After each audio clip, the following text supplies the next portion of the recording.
On compte chaque année plus de 220 000 décès en Côte d'Ivoire. Le marché de la mort ne connaît pas la crise en Afrique. La mort dépouille les proches du défunt autant qu'elle enrichit les spécialistes de nos dépouilles. Thanatopracteur, marbrier, conseiller funéraire, des métiers atypiques aux emplois garantis. En sachant que je vous reverrai bientôt. Après son enlèvement à l'hôpital ou à domicile, la dépouille est confiée aux pompes funèbres, qui s'occupent du traitement et de sa conservation. Le thanatopracteur est le premier à soigner le défunt. C'est lui qui administre le formol. Lorsque nous recevons un accidenté, selon les degrés d'accident, nous restaurons le corps d'abord en fermant les points d'ouverture sur le corps. Lorsque nous avons fini de faire les points de suture dans toutes ces ouvertures, et c'est là que nous commençons maintenant le traitement proprement dit. Des manipulations qui requièrent des années d'expérience et qui ne sont pas à la portée de toutes les sensibilités. Un homme qui est sentimental ne peut pas faire ce travail. Ça, il faut qu'on se dise cela. Étant thanatopracteur, vraiment, je ne me considère pas comme une personne spéciale. C'est seulement j'ai appris le métier, j'ai aimé et je le pratique jusqu'à présent. Officiellement, une seule entreprise a la concession des activités de pompes funèbres sur le territoire du district d'Abidjan. 2 autres opérateurs y exercent cependant, sans compter les nombreux prestataires particuliers. Les coûts des prestations sont variables d'une enseigne à une autre. Pour les soins de base et une conservation moyenne de 15 jours, les dépenses vont de 100 à 450 000 francs CFA pour cette première étape avant la mise en bière. Après avoir fait le lavage, il faut maintenant mettre le corps dans un cercueil. C'est ce qu'on appelle la mise en bière.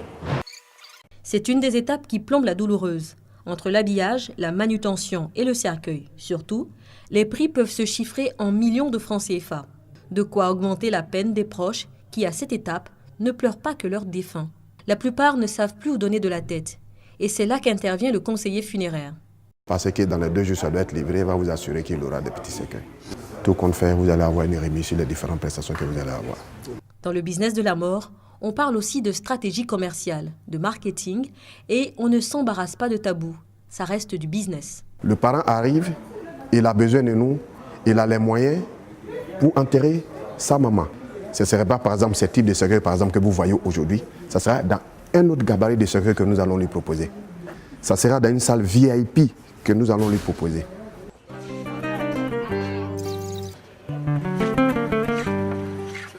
Certaines familles achètent leur cercueil chez des fabricants indépendants, en dehors des pompes funèbres, pour des questions de coût, mais aussi de goût, souvent très personnel. Des clients qui ont promis à leurs parents de les faire voyager et ils ont toujours voulu monter dans l'avion. Ils vont monter dans leur avion pour aller au cimetière. Mais avant de se rendre au cimetière, il faut s'acquitter du droit de concession à la mairie, à la préfecture ou à l'hôtel du district pour la ville d'Abidjan. Le montant de ce droit varie en fonction de la durée de la concession, 5, 15, 30 ou 99 ans. Nous avons les tombes de 5 ans qui font 15 000, les tombes de 30 ans 90 000. Rendons-nous maintenant au cimetière. Il y en a 4 dans la ville d'Abidjan. Ceux de Port-Boué et Koumassi, fermés il y a peu, devraient bientôt rouvrir. Un 5e cimetière de 100 hectares sera aussi aménagé dans la commune de Yopougon. 11 000 personnes ont été enterrées dans le district d'Abidjan en 2016. C'est que l'espace se fait rare dans nos cimetières pour accueillir des tombes. Creuser des tombes, c'est justement le métier de Isiaka, fossoyeur au cimetière de Williamsville.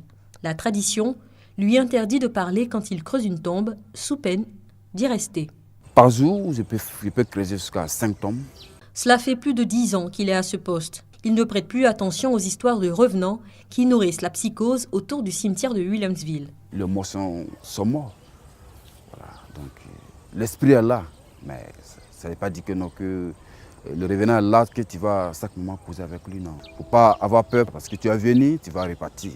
C'est difficile pour moi de croire à ces gens de mystère, les revenants et autres là. Parce que moi je dors dans le cimetière, je ne vois rien. Moi, je ne cherche pas à voir, mais je me dis qu'il n'y a rien. Je suis logé juste à 100 mètres du bureau. Je suis là avec ma famille, avec mes enfants. Kwaku est le concierge du cimetière de Williamsville. Il gère le domaine et le personnel du cimetière. Il est aussi chargé d'accueillir les familles venues enterrer leurs morts. Au départ, c'était difficile d'être à chaque moment en train de consoler les parents et puis de les orienter, d'essayer de trouver un endroit pour qu'on enterre les défunts. C'est là qui donne l'envie même de faire le métier. Après l'enterrement, des proches viennent se recueillir sur les tombes. Des tombes qui prennent souvent des allures de palais et citadelles. Derrière ces dernières demeures chics et chères, de bienheureux artisans, des entreprises de concession mortuaire agréées par le district pour la ville d'Abidjan. Mais encore faut-il les entretenir, ces dernières demeures. Nous demandons que les familles n'attendent pas seulement le 1er novembre pour se rendre sur le cimetière. Le monument, c'est vous qui l'entretenez. L'espace environnement, la voirie, les caniveaux, ça c'est le district. De l'enlèvement à l'enterrement, en passant par la levée de corps, les familles endeuillées dépenseraient entre 600 000 et 1 500 000 francs CFA, voire beaucoup plus. De quoi nourrir un business qui reste pourtant muet, comme une tombe, sur ses chiffres d'affaires. Mais grâce à ces métiers qui inspirent peu de vocations, chaque jour, des familles éplorées enterrent dignement et honorent la mémoire de leurs défunts.